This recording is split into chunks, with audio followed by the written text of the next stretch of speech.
नमस्कार मंडळी, मी रमा रमाई, तुमची सर्वांची रमाई आणि माझ्या साहेबांची रामूबाई. माझा जन्म त्या वनन गावात झाला.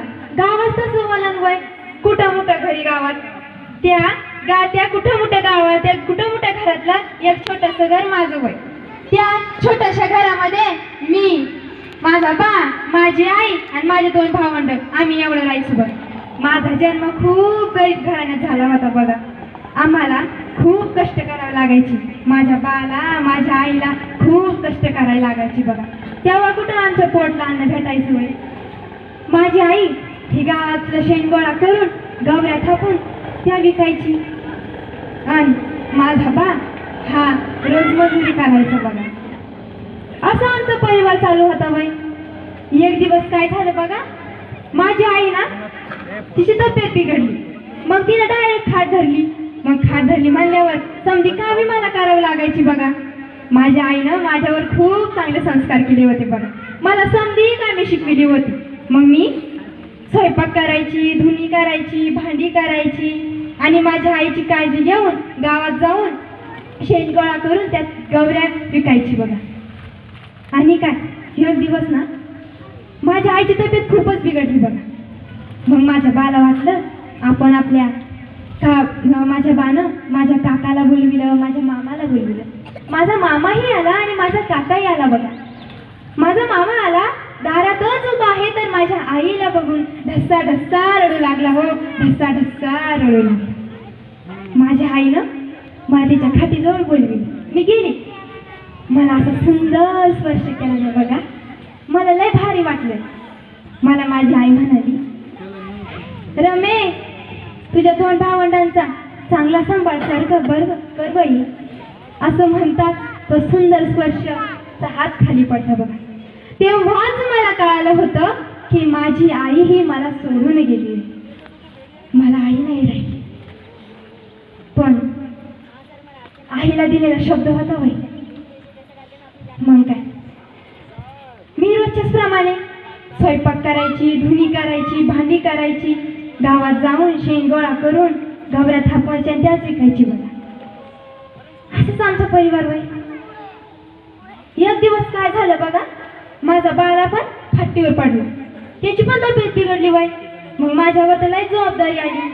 मग मी काय करायची, घरातली समधी कामे आवरून लवकर रानात जायची. रानातून येताना शेण पण गोळा करायची आणि वनस्पती पण आणायची. पैसे नव्हते हो माझ्याकडे. माझ्या बाच्या इलाजाला पैसे नव्हते हो माझ्याकडे. मग ते वनस्पतीचं औषध मी माझ्या बाला द्यायची बघा. आणि जास्तीत जास्त शेण गोळा करायची आणि जास्तीत जास्त गवऱ्या थापायची, जेणेकरून मला 2 रुपये शिल्लक येईल. माझ्यावर खूप जबाबदारी होती ना. मला असं वाटलं माझ्या बाची तब्येत खूपच बिघडली. मग मी माझ्या काकाला घेतलं बोलून. माझा काका आला तसाच बाच्या खाटीजवळ गेला होय. खाटीजवळ गेला आणि लय रडला हो तो, पण लय रडला. मग काय, माझा बा मला म्हणला, रमे, भावंडांचा चांगला सांभाळ कर. असं म्हणतात माझा बा सुद्धा मला सोडून गेला हो. माझा बा सुद्धा मला सोडून गेला. काकांनी अंत्यविधीची तयारी केली. दुःखातच होतो वय आम्ही. तर माझ्या काकांनी आम्हाला मुंबईला नेण्याचं ठरविलं. ज्या घरात माझं बालपण गेलं होतं, ज्या अंगणात मी लहानची मोठी झाली होती, ते अंगण, ते घर आज मला सोडून जावं लागतं. खूप दुःख होत होतं मला, खूप रडू यायचं. पण काय करणार, माझ्या अंगावर, माझ्या भावंडांच्या अंगावर फाटकी तुटकी कपडी. खूप गरीब होतो आम्ही. मी त्याच कपडे शिवली, त्याच कपड्यांचं गाठोडं घेतलं. त्या घरात चौकून चक्कर मारली.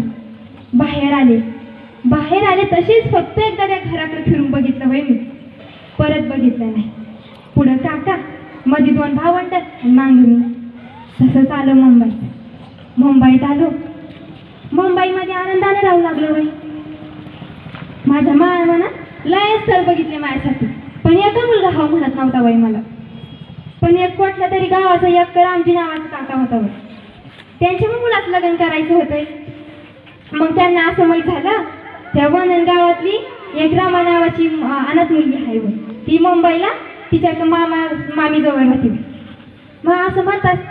मग ते रामजी काका माझ्या मामाकडे आले माझे मामा ते बाहेर होते वय, त्यांना ते बोलले रामजी काका आणि माझे मामा. ते रामजी काका माझ्या मामाला म्हटले, मला अशी मुलगी, मला अशी सून करायची आहे की जी सून माझ्या मुलाचं शिक्षण रोखू शकत नाही. माझा काका आणि माझे मामा आणि माझा ते रामजी काका बोलत बोलत घरी आले. मग मी त्यांना पाणी दिलं. अहो मला पण कळालं नाही, न कळता माझ्या डोळ्यातून पाणी वाहू लागले. ते रामजी काकांनी माझ्या हातावरती खडी साखर ठेवली आणि निघून गेले. त्याच्या दुसऱ्या दिवशी आमच्या लग्नाचा दिन ठरवलं गेला. एकमेकांना न बघता, एकमेकांना बघितलं नव्हतं, तसंच आमच्या लग्नाचा दिन ठरवलं. दिवसांदिवस पलटत गेली. माझ्या लग्नाचा दिन उजडला. माझ्या मामीनी मला सुंदर तयार केलं बाई. आमचं लग्न भाजी मंडीत झालं.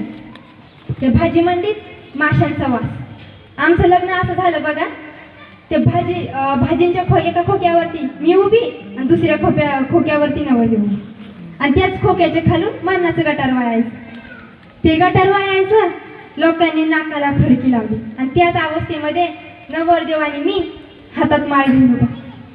मला बघा एक वेगळाच आवाज आला बाई. मग मी वर बघते तर काय, नवरदेवाचा चेहरा सुटला. त्यांना त्यांच्या आईची आठवण आली हो. त्यांचं दुःख बघता मला पण आली. आमचं लग्न पार पडलं, अंगावरती अक्षता पडली. काळ बघा, नवरदेव बिन माऊलीचा आणि मी आई वडिलांच्या माऊली. मी आई वडील बिना खूप रडू यायचं हो. मग काय, एक 40-45 वर्षाची आई असेल वय, ती उठली आणि तिला इतकं सुंदर गायन केलं ना बघा, मला तर लय आवडलं. ते लय लक्षात राहिलं होय माझ्या. त्या म्हणाल्या, रमाचं भीमाचं लगीन, रमाचं भीमाचं लगीन, नाही दोघांना माऊली, नाही दोघांना माऊली. रमानाथ लेक करुणी, रमानाथ लेक करुणी, झाली सूर्याची सावली, झाली सूर्याची सावली. धरणी हिलाजे, काळ हिलाजे, धरणी हिलाजे, काळ हिराजे, अशा या भीमाच्या नावाचं कुंकू लावलं रमानी, अशा या भीमाच्या नावाचं कुंकू लावलं रमानी. रमाचं भीमाचं लगीन, रमाचं भीमाचं लगीन, नाही दोघांना माऊली, नाही दोघांना माऊली. हे गाणं म्हटलं बाई त्या आईला. मला ना लय रड झालं बाई. मला माझ्या आईची आठवण आली, मला माझ्या बाची आठवण आली बघा. हे झालं. आणि एक ना आई काय म्हटली, झालं बाई लग्न, घे की बाई रमा नाव. अहो मला नाव शिकवायला मैत्रिणी तर हव्या, मला नाव शिकवायला आई तर हवी. पण कोणत्या तरी लग्नामध्ये मी एक नाव ऐकलं होतं होय. तेच नाव आबडधोबड जोडून घेतलं. नवनकरांची लेक चालली आंबेडकरांच्या घरी, नवनकरांची लेक चालली आंबेडकरांच्या घरी, बाबासाहेबांचं नाव घेते आनंदाच्या बरी.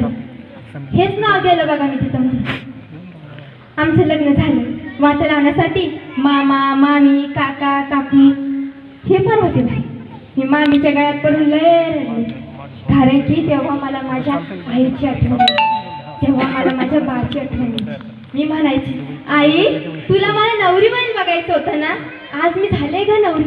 कुठं आहे तू, सांग ना आई, कुठं आहे तू. तू तर मला लय मोठ्या घरात येणार होती वय, माझं लग्न लय मोठं करणार होती वय. मग कुठे आहे ग आई तू? कुठे आहे आई? मला माझ्या बाची लय आठवण यायची. अरे बा, तू तर माझं लग्न लय भारी करणार होता. अरे कुठे आहे रे बा तू? कुठे आहे रे बा? आम्हाला वाटे लावण्यात आलं. आम्ही घरी आलो आणि जोडीने धान्याचं कठ उडवलं. आता तिथे पण आम्ही आनंदाने राहू लागलो. मला एक दिवस माझ्या मामाजींनी, म्हणजे माझ्या सासरे बुवांनी, मी माझ्या सासऱ्यांना मामाजी म्हणायची वय, त्यांनी मला इतकी सुंदर हाक मारली बघा, लय भारी. मला लय छान वाटलं. मला म्हणाले, रमा, ए रमा. मला तेव्हा लय भारी वाटलं. आम्ही सुखाने राहू लागलो. मी माझ्या साहेबांना म्हणायची, कावा साहेब, जेव्हा बघितलं तेव्हा ते पुस्तकच बघता वय, थोडं आमच्याकडे बघत जा, घरात बघत जा. तुम्ही जेव्हा बघितलं तेव्हा फक्त तो अभ्यास करता वय. तेव्हा मला माझे साहेब म्हणायचे, अगं भिळू, ह्या अभ्यासाचं महत्त्व जितकं सांगितलं तितकं कमीच आहे. ह्या अभ्यासाचं जितकं महत्त्व सांगितलं तितकं कमीच. मला म्हणायची, थांब तुला पण शिकवितो मी आता. तुम्ही म्हणायची, नाही बाय, तुम्ही शिकताय ना व, बस माझ्यासाठी शिकावय तुम्ही. माझे साहेब लय चांगले होते बघा, त्यांच्यामुळे माझी लय ओळख होती बघा. असा आमचा परिवार, असे माझे साहेब. माझे साहेब 2 वर्षांनी आमच्या संसाराला एक पागी फुटली बघा. मी यशवंत नावाच्या मुलाला जन्म दिला. माझ्या साहेबांनी आमच्या मुलाचं नाव यशवंत ह्यामुळे ठेवलं होतं, माझ्या साहेबांचे गुरु महात्मा ज्योतिराव फुले यांच्या मुलाचं नाव सुद्धा यशवंत होतं ना वय.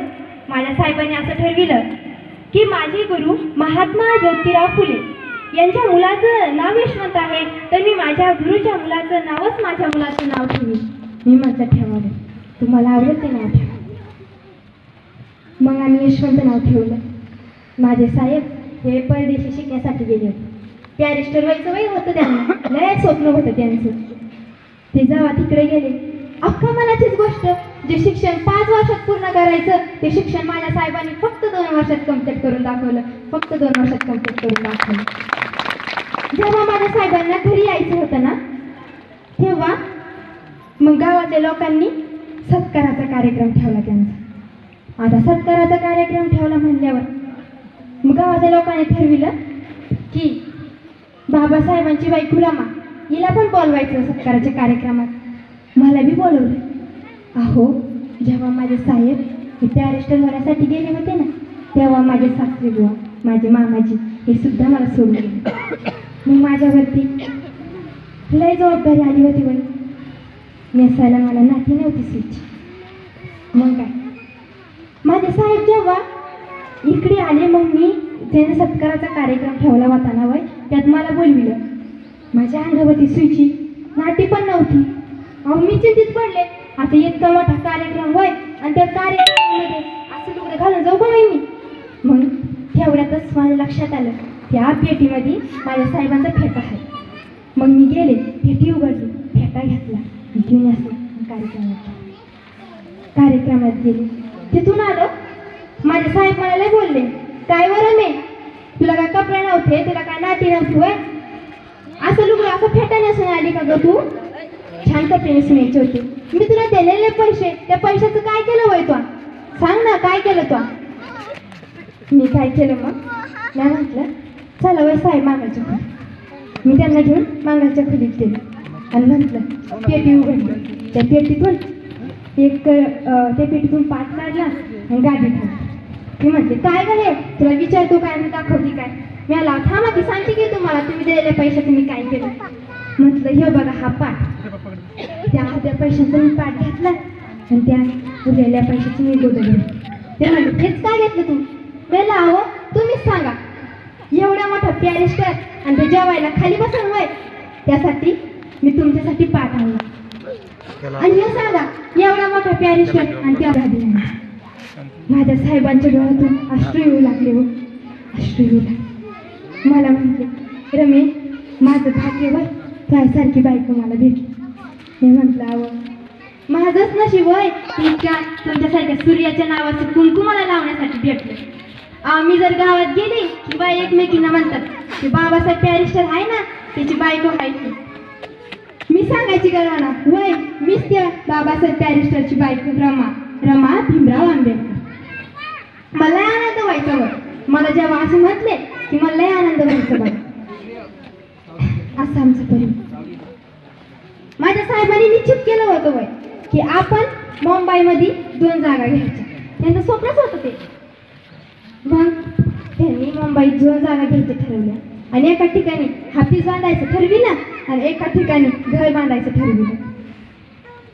आम्ही मुंबईत 2 जागा बी घेतल्या. योगायोगानं आमच्या हाफीज बी बांधणं झालं आणि घर बी बांधणं झालं. मग काय आम्ही घराच्या पूजाचा कार्यक्रम ठेवला. घरप्रवेशाचा कार्यक्रम ठेवला. घरप्रवेशाचा कार्यक्रम झाला. घरप्रवेशाच्या कार्यक्रमाला मी लय आनंदी होते. माझे साहेब आज आमच्या घरात येणार. मग मी सुंदरशी नाटी नेसली, सुंदरशी तयार झाली आणि दारावरतीच उभी. माझे साहेब येणार आहे, माझे साहेब येणार आहे. जेव्हा माझे साहेब माझ्या समोर आले ना तेव्हा मला लय भारी वाटलं बघा, लय भारी. मी स्वतः त्यांना माझ्या हाताने त्यांना ओवाळलं. त्यांना ओवाळलं आणि जोडीने मध्ये प्रवेश केला. तसा मध्ये प्रवेश केला तशी माझ्या महामाजींचा फोटो समोर त्यांच्या प्रतिमेचे आम्ही पूजन केलं. असं आमचं परिवार. माझी तब्येत लय बिघडली बघा. तब्येत लय बिघडली म्हटल्यावर माझे साहेब लय घाई भरले. मला त्यांनी मोठ्या मोठ्या दवाखान्यात नेलं आणि डॉक्टरांना म्हणायचे काहीही करा हो, कितीही पैसे लागू द्या, पण हा माझ्या रमूला नीट करा, माझ्या रामूला नीट करा. कितीही पैसे लागू द्या हो, फक्त माझ्या रामूला नीट करा अशी म्हणायची. त्यांनी एका डॉक्टरांना विचारलं अहो नेमकी सांगा की माझ्या रमूला काय झालेलं आहे तर ती का नीट नाही होत आहे. तेव्हा एका डॉक्टरांनी सांगितलंच त्यांना टीबीचा आजार आहे. त्यांच्यावर किती उपचार केले तर त्या राहू शकत नाही. अशी म्हणताच माझे साहेब लय रडायला लागले, लय रडायला लागले. अहो तुम्ही काहीही करा, फक्त माझ्या रामूला वाचवा. तुम्ही कितीही पैशांचा खर्च येऊ द्या, फक्त माझ्या रामूला वाचवा. डॉक्टर म्हणाले अहो नाही वाचू शकत तुमच्या रामू, याला पर्यायच नाही हो कोणताच. अशी म्हणतात माझे साहेब माझ्याकडे. माझी ही तुमच्याविषयी माझी म्हणा आणि म्हणतात ते मला म्हणाले रमू लय भाग्य ग माझं, तुझ्यासारखी अशी सुंदर बायको मला भेटली. स्वतःचा आनंद आपल्या नवऱ्याच्या आनंदाने टाकायची. मी म्हटलं अहो साहेब तुम्हाला मी किती वेळा सांगू, माझंच भाग्य तुमच्यासारख्या सूर्याचे कुंकू माझ्या कपाळावरती लावलं आणि जो तुमचा आनंद तोच माझा आनंद, जो आपल्या यशवंताचा आनंद तोच माझा आनंद, तेच माझं सुख आहे. हे म्हणायचे रमू अगं रमू तुला मी कोणा पण हालतमध्ये वाचलं. मी म्हटलं अहो माझं फक्त एकच स्वप्न आहे. ती म्हणायची काय ग. मी म्हटलं तुम्ही आनंदी राहो, आपला यशवंत आनंदाने राहो आणि हा मी फक्त आणि फक्त या भरल्या कपाळानेच वर जाऊ. ते म्हणायचे अगं राम असं काय बोलतीये, तुला मी वाचवणार आहे. मी म्हणायचे अहो तुम्ही काय पण म्हणता, हा आजार असा आहे की ह्या आजारावरती उपचारच नाही. म्हणायचे अगं आपण कुठून तरी हा शोधू, याचा उपचार शोधू आणि तुला बरंच करू. जसं काही मी ते एखाद्या सीमेवर लढत आहे असे म्हणायचे. असंच आमचं मी म्हणायचे मी फक्त भरल्या कुंकून वर गेले, फक्त भरल्या. मला लय गर्व होता होय की मी एका पॅरिस्टरची बायको आहे. मी एका पॅरिस्टरची बायको आहे. मी लय गावातल्या लोकांना सांगायची. मी एक जर गल्लीत जर गेली की लोक म्हणायची त्या बाबासाहेबाची बायको आहे होय. मला फक्त आवाज आला पॅरिस्टर तर मी म्हणायची होय मीच त्या बाबासाहेब पॅरिस्टरची बायको रमा भीमराव आंबेडकर. रमा भीमराव आंबेडकर. आता खरोखरच मी शोधतीये रमाई भीमराव आंबेडकर. आता खरोखरच मी शोधतीये रमाई भीमराव आंबेडकर. धन्यवाद. मी अमृता समाधान ठोंबरे. शाळेचे नाव जिल्हा परिषद उच्च प्राथमिक शाळा जवखेडा ठोंबरे. मी इयत्ता 8वी शिकत आहे. माझ्या शाळेचे मुख्याध्यापक श्री घाया सर आणि तसेच माझे मार्गदर्शक शिक्षक Shingane sir, Jadhav madam, Misal sir, Kashid sir, Ghorpade sir, Dandekar sir हे सर्व माझे मार्गदर्शक शिक्षक आहेत. आणि त्याचबरोबर मला इतक्या मोठ्या स्टेजवर बोलण्याची संधी प्राप्त झाली, ज्यांच्यामुळे ती संधी प्राप्त झाली ते म्हणजे माझे वाहक बाबा. यांच्यामुळे इथे येण्याची मला संधी भेटली, त्यामुळे मी त्यांचेसुद्धा खूप मनापासून आभार मानते. आणि आमच्या कार्यक्रमाचे अशा सुंदर कार्यक्रमाचे अध्यक्ष गौरव वाघ सर आणि त्याचबरोबर आजच्या या सुंदर कार्यक्रमाचे अध्यक्ष सचिव रमेश डोळसे सर यांनी सुद्धा मला या ठिकाणी येण्याची संधी दिली, त्याचबरोबर मला या ठिकाणी बोलण्याची संधी दिली. त्याचबद्दल मी तुमच्या सर्वांचे मनापासून धन्यवाद मानते. आणि त्याचबरोबर तुम्ही सर्वांनी अत्यंत शांतपणे माझा जे हे छोटंसं नाटिका होती ते तुम्ही सर्वांनी शांतचित्तीने ऐकले, याबद्दल मी तुमच्या सर्वांचे आभार मानते. आणि जर माझे मनोगत मानताना माझ्याकडून जर एखादा शब्द चुकला असेल, जर कोणाला काही लागला असेल, तर मला तुमची छोटी मुलगी म्हणून, तुमची छोटी बहीण म्हणून मला माफ करावी हीच माझी नम्र विनंती. धन्यवाद. अशा स्टेजवर येण्याची संधी प्राप्त हो हीच मी तुमच्या सर्वांकडून अपेक्षा करते. धन्यवाद. आपलं तुमच्या मुलाचे काही मनोगत होणार तुम्ही थांबू शकता का?